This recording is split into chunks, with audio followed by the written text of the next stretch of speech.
Cette fois, ça y est, le Tesla Model Y Juniper 2025 est sorti. Il est disponible à la commande en Chine.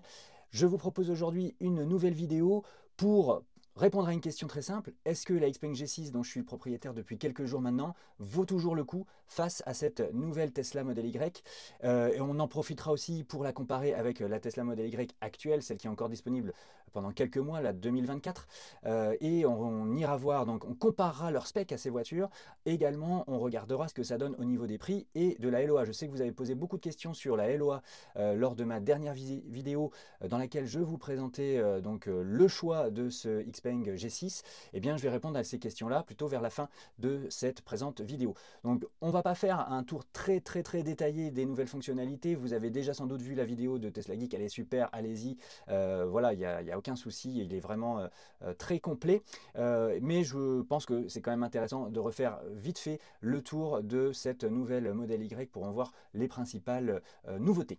Bien évidemment, avant de commencer, n'hésitez pas à vous abonner, c'est ce qui donnera de la visibilité à la chaîne, c'est ce qui me motive aussi pour vous faire de belles vidéos. Donc sans plus attendre, on fait le tour rapide de la Tesla Model Y Juniper.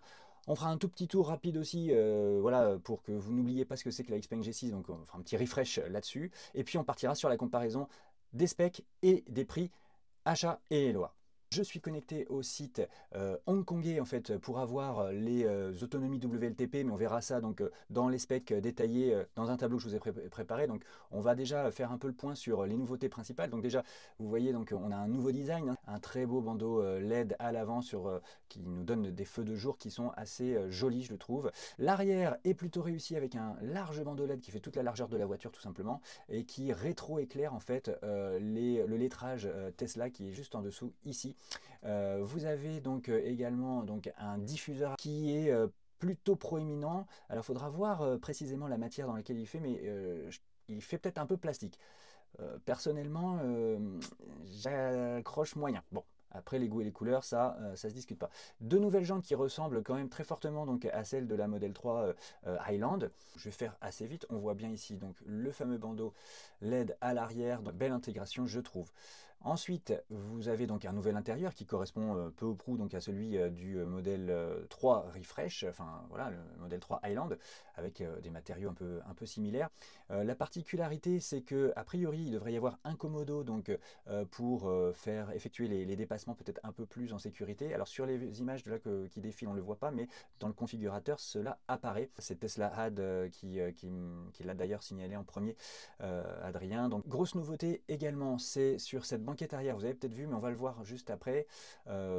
De façon un peu plus précise avec cet extrait là, ben vous voyez il y a un bouton qui permet en fait d'abaisser mais aussi de relever la banquette à l'arrière, donc elle est motorisée et électrique, et ben ça permet de ne pas être obligé de refaire le tour du véhicule, de rouvrir la portière pour rabattre les sièges. C'est un gain de temps et puis c'est assez pratique, je trouve.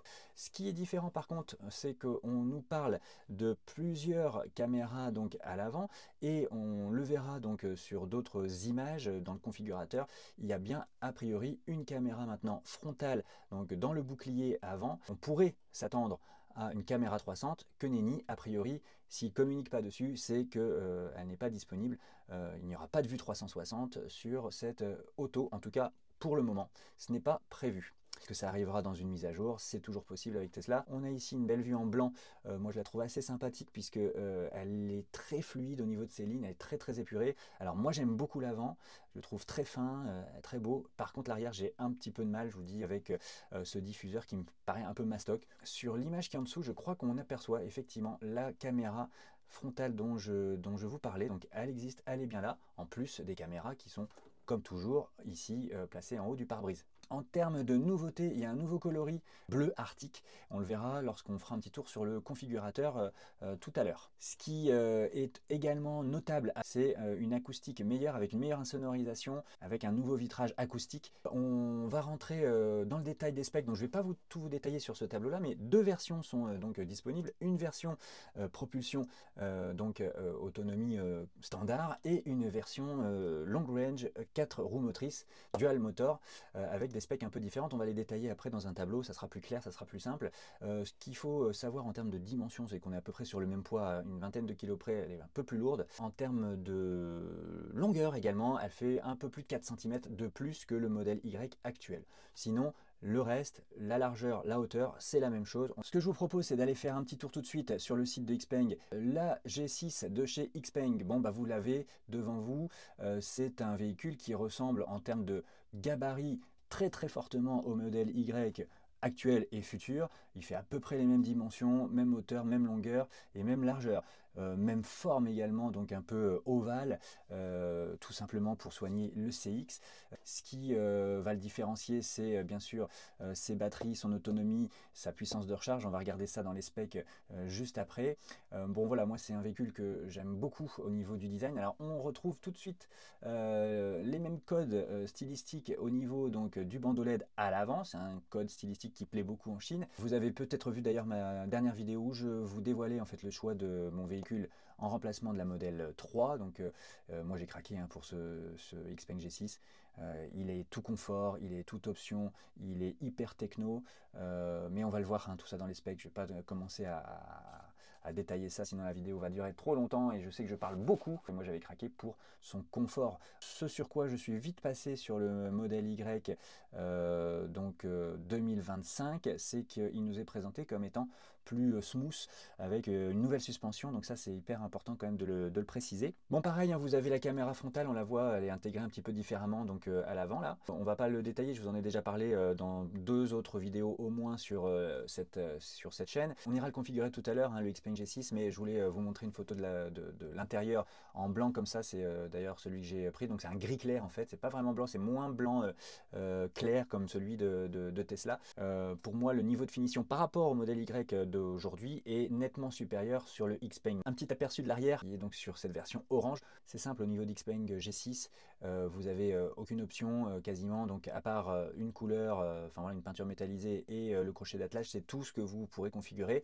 Et donc il y a 3 versions qui correspondent donc à une version donc autonomie standard, une version avec une autonomie étendue et une batterie de 87,5 kWh, c'est la version qu'on va comparer aujourd'hui, et une version performance, donc 4 roues motrices, avec la même batterie que la long range, mais 4 roues motrices, donc un peu moins d'autonomie. Allez, je vous propose maintenant d'aborder le comparatif des specs. Alors au niveau des specs, on va comparer le Xpeng G6 LR, le modèle Y 2024 LR propulsion, le modèle Y 2025 Juniper qui vient de sortir, en tout cas qui est disponible en commande, donc standard range propulsion, et la version dual motor de cette nouvelle modèle Y 2025, donc grande autonomie. Clairement, au niveau des performances, le 0 à 100 km/h sera beaucoup plus lent sur le Xpeng G6, 6 secondes 7. C'est largement suffisant pour doubler, pour faire même parfois se faire un petit peu plaisir. Mais il faut le reconnaître, il fait moins bien que ses confrères de chez Tesla. En termes de batterie, donc on a deux chimies différentes. Xpeng sera sur une batterie NMC donc de 87,5 kWh sur une architecture 800 volts. Et ça c'est très important, on en reparle juste après.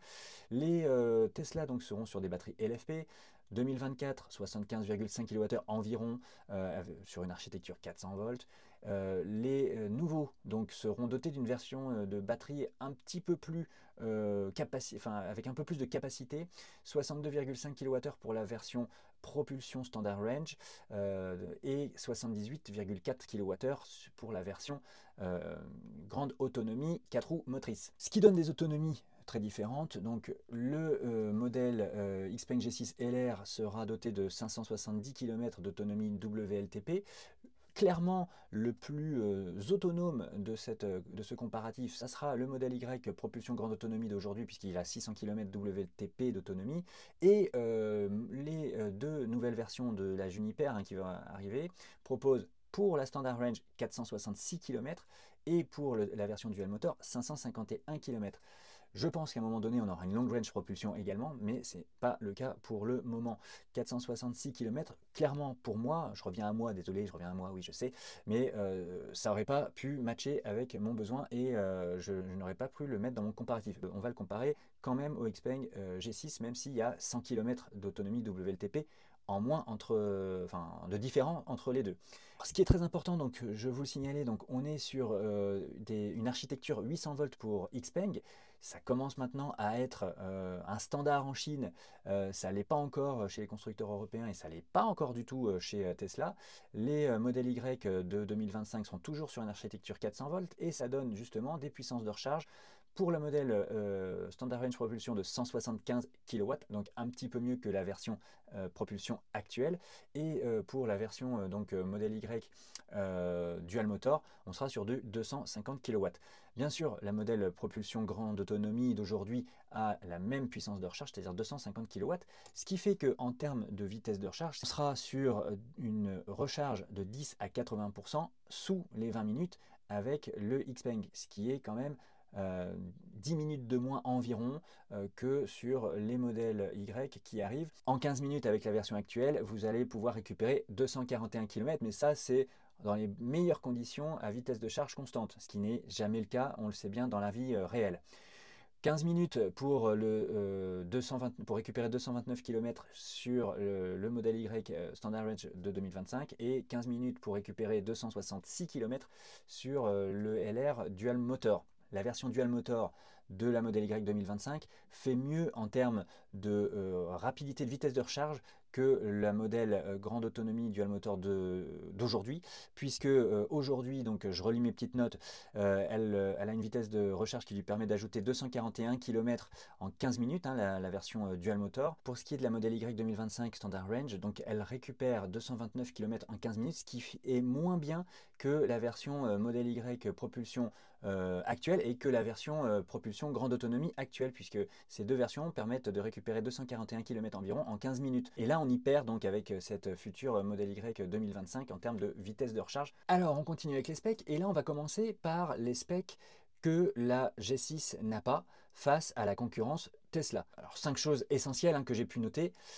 Le frunk, il n'y a pas de frunk sur le G6, donc ça c'est à savoir. Il n'y a pas de feu Matrix LED, vous avez un bon éclairage, j'en atteste parce que j'ai conduit pas mal de nuit, ça éclaire très très bien. Les phares automatiques, moi je trouve qu'ils fonctionnent plutôt bien.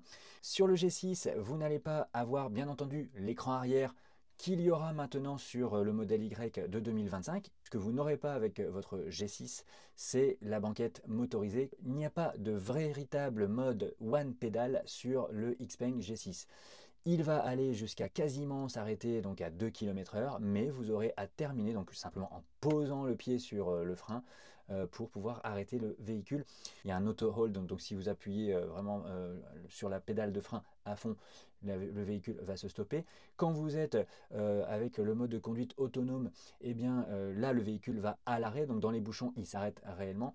Donc franchement, moi je n'y vois pas beaucoup de différence. Maintenant, s'il y avait le vrai one pedal, c'est vrai que je le prendrais puisque c'est très très confortable. On continue avec la comparaison des specs. Sur cette partie-là, on est plutôt sur les éléments qui existent sur globalement tous les véhicules qu'on compare, mais qui sont parfois en option.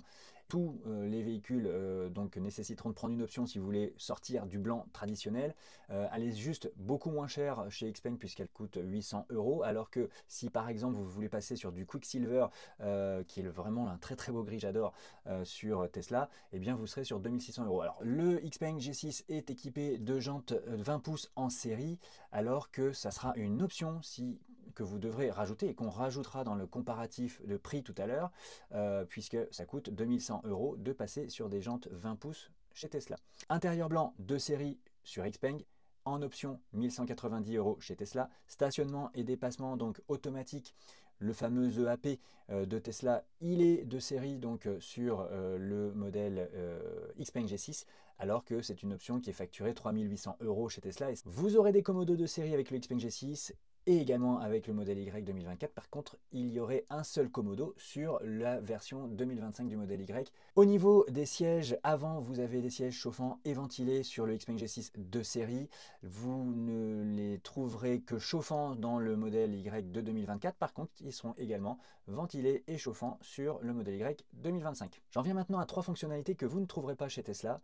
Premièrement, la caméra 360. Alors je vous l'ai dit, il y a une caméra frontale c'est nouveau sur le modèle Y de 2025, mais a priori, aujourd'hui en tout cas, elle ne propose pas de caméra 360 avec la possibilité, comme dans le G6, de zoomer automatiquement et de vous afficher simplement par exemple les 4 roues, de vous afficher donc une vue 360 bird eye de la voiture. Autant le bird eye peut être un peu gadget, mais la vue donc sur les 4 ailes de votre véhicule, donc en zoom et très clairement sur l'écran de 15 pouces, je peux vous dire que ça peut sauver quelques jantes. Également que vous ne trouverez pas chez Tesla, donc le V2L. Ben ça c'est quand même dommage, on est quand même maintenant en 2025, la plupart des véhicules qui sortent aujourd'hui le proposent. On va pouvoir brancher un appareil dessus, par exemple pour recharger sa trottinette. Et enfin ce que vous ne retrouverez pas chez Tesla, c'est l'écran devant le conducteur avec plein d'informations sur votre mode de conduite, votre vitesse, votre consommation, le GPS, voilà, le mode de conduite autonome. Eh bien vous ne l'avez pas chez Tesla sauf à passer par de l'aftermarket. Allez, on a fait le tour des specs de ces véhicules, deux philosophies différentes entre Xpeng et Tesla. Maintenant on va voir en termes de prix et de LOA ce que ça donne en termes de comparaison. Alors les amis, j'ai dû faire une estimation des prix des modèles Y Juniper 2025, bien sûr, puisque nous ne les connaissons pas pour l'Europe, nous les connaissons simplement pour le marché chinois. Donc j'ai remarqué donc que le modèle Standard Range avait une évolution de son prix donc de l'ordre de 5% en plus, et le modèle donc 4 roues motrices dual motor, lui, a une évolution d'à peu près 4%. Donc j'ai extrapolé et ça donne les prix que vous voyez à l'écran. Donc on se résume, pour le G6 LR, j'ai ajouté simplement une peinture en option. Pour les 3 Tesla, j'ai ajouté donc les options qui permettent d'atteindre le même niveau d'équipement que le modèle G6 LR que j'ai choisi personnellement. Peinture à 2600 €, le résultat aurait été à peu près identique avec une peinture à 1300, j'avais fait le calcul, voilà, ça ne change pas énormément. L'autopilote amélioré, les jantes 20 pouces et l'intérieur blanc, qui sont toutes des options au niveau de Tesla. Donc au niveau des prix, pour le G6 LR, ça nous donne 47 990 € si je compte la peinture donc en option. Pour les 3 modèles Tesla, donc j'ai ajouté les options qui sont nécessaires pour atteindre le même niveau d'équipement que le modèle G6 LR. Donc soit une peinture à 2600 €, l'autopilote amélioré, les jantes 20 pouces et l'intérieur blanc. Oui, j'aurais pu prendre la peinture à 1300 €, ça varie un tout petit peu à la baisse au niveau du prix du véhicule. Et donc pour les Tesla, ça nous donne en termes de prix le modèle Y 2024, grande autonomie, propulsion à 52 680 €, bonus Tesla inclus, donc c'est la remise. Sur le modèle Y 2025, avec l'estimation que j'ai pu faire, donc on serait aux alentours de 55 314 € et 60 000 € pour la version dual motor. Parlons maintenant des LOA. J'ai eu beaucoup de questions sur cette modalité de financement et donc on va détailler ça maintenant tout de suite ensemble. Donc au niveau des conditions, donc sur le Xpeng G6 LR, je suis donc sur 20 000 km par an, 49 mois et un apport personnel de 4 000 €. Il n'y a pas de bonus sur ce véhicule importé de Chine. En ce qui concerne les Tesla, j'ai pris les mêmes conditions en termes de kilométrage annuel, 20 000 km. On est sur du 48 mois chez Tesla. Et pour les modèles propulsion, j'ai estimé que le bonus écologique était atteignable. Donc j'ai fait comme si en fait on allait mettre 4 000 € d'apport, on ne change pas. Pour le modèle dual motor, là en fait comme il ne serait pas éligible au bonus écologique, j'ai simplement mis 4 000 € d'apport. Tout de suite, je vous confirme que mon tarif est bien de 496 € par mois avec les mêmes hypothèses que j'ai formulées donc dans le tableau. Pourquoi j'ai un tarif qui est plus bas que celui qui apparaît aujourd'hui? C'est tout simplement parce que Xpeng avait des conditions particulières jusqu'à la fin 2024, conditions qu'ils ont pu proposer à leurs clients puisqu'ils avaient importé un certain nombre de véhicules avant l'augmentation des taxes européennes, et en plus il y avait donc un taux au niveau du contrat de LOA qui était encore plus intéressant qu'actuellement. Donc le tarif aujourd'hui a évolué. J'ai pris le tarif que mon confrère Johan en VE donc, a montré sur sa chaîne. Et donc Johan a trouvé un devis donc, à 548 € par mois avec exactement les mêmes conditions d'apport, de kilométrage, etc. Donc 548 € par mois, donc tarif 2025. Au niveau de Tesla, donc sur le modèle Y 2024, on peut regarder la simulation ensemble. J'ai configuré donc le modèle Y tel que je vous l'ai décrit juste avant.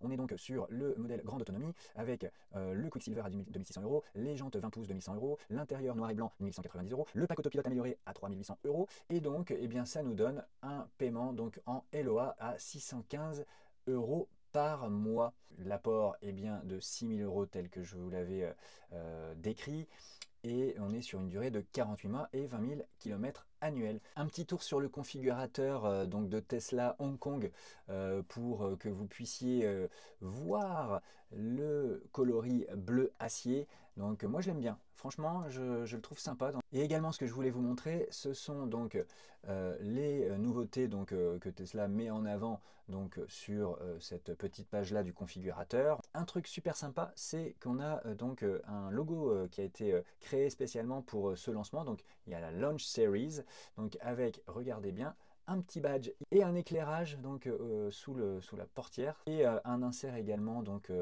à côté des chargeurs sans fil. Et donc comme je vous l'ai dit, j'ai un peu estimé donc ce que pourrait être une LOA, donc en comptant 4% de plus pour le modèle dual motor et en comptant 5% environ de plus pour le modèle propulsion. 645 € pour la version standard range et 750 € par mois pour la version dual motor dans les conditions que je vous ai exprimées juste au-dessus. Ce qu'il faut noter, il faut être transparent.